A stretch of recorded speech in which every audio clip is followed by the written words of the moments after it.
8h52. Um estudo publicado pela revista Science Advances mostra que a Mata Atlântica está ficando mais jovem. Mas isso não é exatamente uma boa notícia. Vamos entender melhor tudo isso agora com o Wagner Ribeiro, professor do Departamento de Geografia da USP e do Programa de Pós-Graduação em Ciência Ambiental. Como vai, professor? Bom dia. Bom dia, Maria Tereza. Bom dia quem nos acompanha.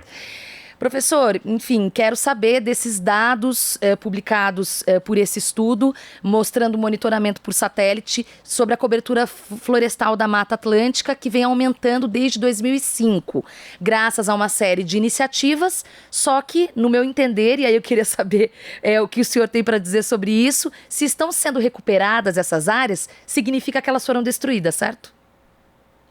Exatamente, Maria Tereza. Esse trabalho é muito importante, foi liderado pelo geógrafo Marcos Rosa, que é aluno do doutorado do Programa de Pós-Graduação em Geografia Física, que, aliás, essa semana completa 50 anos. Vai ocorrer amanhã um evento muito importante de comemoração dessa data expressiva. E o trabalho do Marcos foi muito bacana, porque ele mapeou 27 anos do desmatamento da Mata Atlântica, acompanhado também da recuperação. E ele mostra que em que pese nós temos aí uma tendência de aumento da recuperação, em termos biológicos, o prejuízo é muito grande. Desculpe, por quê? Pelo seguinte, Maria Tereza, quando você tem uma mata, ele chamou de mais idade, enfim, mas uma mata mais estabilizada, com espécies de maior durabilidade, mais duração, evidentemente você tem ali um ecossistema mais sofisticado, né? Mais denso, que é uma das características importantes da Mata Atlântica. A gente tem uma elevada biodiversidade. Quando você tem a recuperação, é evidente que também não apresentam as mesmas características da área anterior. Então, o que ele está apontando muito bem é que, apesar de termos uma recuperação, nós estamos tendo um prejuízo muito grande em termos de conservação ambiental, em conservação da biodiversidade e, ao mesmo tempo, claro, os serviços ecossistêmicos que são associados, né, à manutenção da Mata Atlântica. Então, você tem a regulação das condições climáticas, você tem alteração na oferta de chuva, atrativos turísticos que também deixam de ter interesse. Então, o trabalho é muito importante, né? Ele foi um mapeamento bastante rigoroso, pegando aí, como eu disse há pouco, 27 anos de avanço, né, da destruição e recuperação da Mata Atlântica. Temos que comemorar a recuperação, mas, ao mesmo tempo, ficar alerta, porque nós estamos perdendo áreas muito importantes com elevada biodiversidade, e para que isso seja recomposto, vão ser necessárias muitas décadas ainda. Professor, o senhor mencionou, en passant, os prejuízos para o ecossistema. Queria saber um pouco mais desses detalhes. Mencionou a chuva, a questão da fauna também, né? Imagino que sim. Então, queria que o senhor detalhasse um pouco mais quais os prejuízos no curto e médio prazo dessa situação.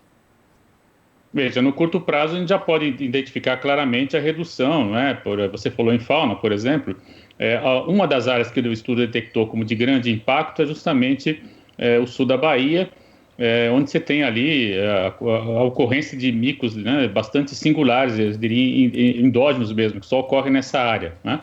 Por exemplo, então você tem a ameaça direta de, eventualmente, não apenas extinção, mas toda a cadeia que o desaparecimento de um ser representa, quando nós estamos falando de um sistema complexo, como é o caso da Mata Atlântica. Esse é um exemplo bastante importante, né? Mas podemos pensar no médio prazo, que é justamente a diminuição da capacidade de retenção de carbono, né? É evidente que no crescimento você vai ter também a maior retenção, mas você tinha já acumulado um volume de material que se perde quando você tem o desmatamento, né? Essa é uma questão muito séria. Então, nós estaríamos, na verdade, numa balança, né? Primeiro, jogando muito mais CO2 na atmosfera, para depois, muito lentamente, recuperar esse CO2, né? A balança está bem desequilibrada, o que numa conjuntura de emergência climática não é nada recomendável, por exemplo, né? E também, se nós vamos pensar no médio prazo, sem dúvida, né? Todos os serviços ecossistêmicos, eu vou falar especialmente da questão dos recursos hídricos, que é um tema que a gente gosta muito de tratar aqui. Sim. Que é justamente todo o potencial que a Mata Atlântica tem, né, de reter água de chuva, né, de reposição de estoques naturais hídricos, seja em córregos, seja inclusive em áreas de aquífero, né? Tem algumas partes também da Mata Atlântica ainda está sobre aquíferos, né? Então, de fato também, quando você diminui a área florestada, você diminui a capacidade de reter umidade, portanto, diminui também a capacidade de retenção de água, e isso afeta diretamente sistemas complexos, como, por exemplo, o abastecimento da região metropolitana de São Paulo. Você pensar todo o sistema Cantareira, por exemplo, está numa área de Mata Atlântica, né, e vai muito além, inclusive, da localização da barragem em si, né, do reservatório. Você tem que ter todo um volume de água para além dessa área que vai verter, né, para você poder acumular e abastecer a população. Quando você tem um desmatamento, você perde essa capacidade de retenção de água. Essa é uma das consequências mais sérias, né?